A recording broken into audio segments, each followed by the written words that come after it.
선의가 빚어낸 수초 사건을 해결하고 다시 묵황으로 돌아온 이솔 씨.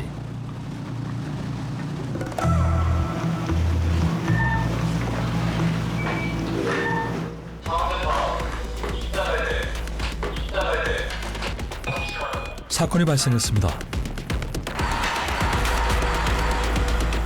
익수자 구조 요청에 할 일도 제쳐두고 뛰는 이솔 씨.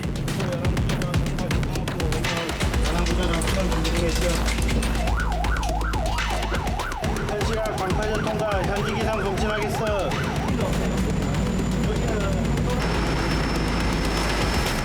바다에 빠진 익수자 구조는 시간을 다투는 싸움인 만큼 수상 구조에 앞서 빠르게 잠수복으로 환복하는 게 중요합니다.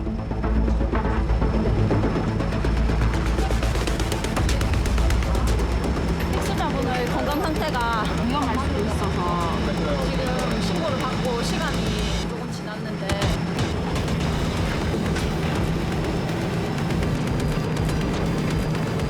최악의 경우 의식불명까지도 의심되는 상황. 더욱더 서둘러야 합니다.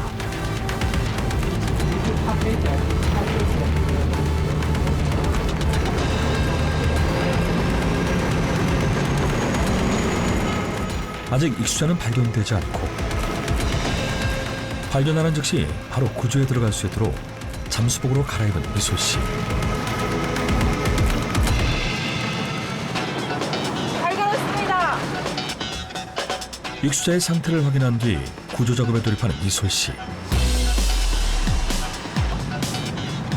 다행히 아직 의식이 있는 상황. 이솔 씨의 마음이 더 다급해집니다.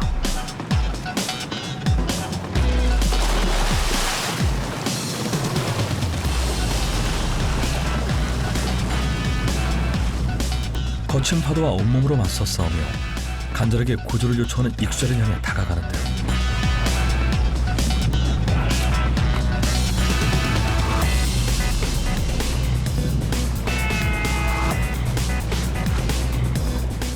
아직 의식이 남아있는 익수자의 경우 직접 몸을 잡고 구조할 시 수상구조사의 목을 조르게 되면서 익수자와 수상구조자 둘 다 위험에 처할 수 있습니다. 다급한 상황에서도 당황하지 않는 이유는 그동안의 훈련 덕분입니다.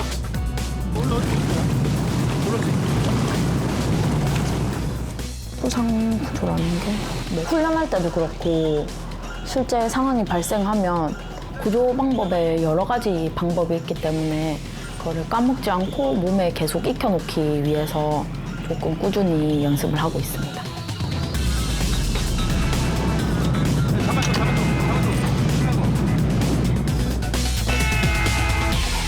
특히 여성 수상 구조사의 경우 제대로 인명구조 활동을 하기 위해서는 남성 수상 구조사보다 몇 배는 더 노력하고 훈련을 해야 합니다.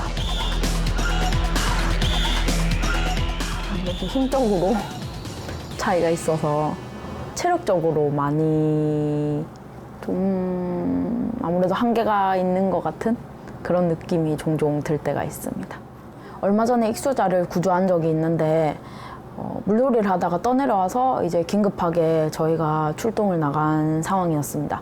그때 좀 신속하게 이제 입수를 해서 구조를 했는데 생각보다 조류가 좀 있었는지 마파도를 맞는 경우나 이제 옆으로 오는 파도를 맞게 되면 앞으로 전진하는 것도 조금 버거울 때가 많습니다.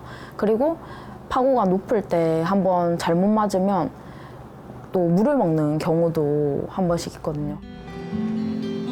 동해의 경 중 단 3명밖에 없는 여성 수상 구조사. 이 타이틀은 앞으로도 이솔 씨의 자부심이자 한편으론 평생 해야 할 숙제가 될 겁니다.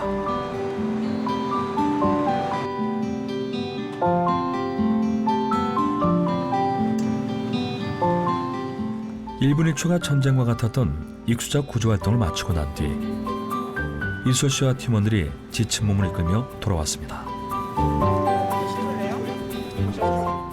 휴가철이나 주말이면 언제나 24시간 대기라는 해양사고. 그런데 해양사고처리나 수상구조 활동이 버겁거나 힘든 적은 없는 걸까요? 인명을 구한다는 건 아무래도 뜻깊은 일이기도 하지만 그만큼 위험 부담이 따르는 일이어서 항상 마음을 굳게 먹고 있습니다. 이 일을 해나가려면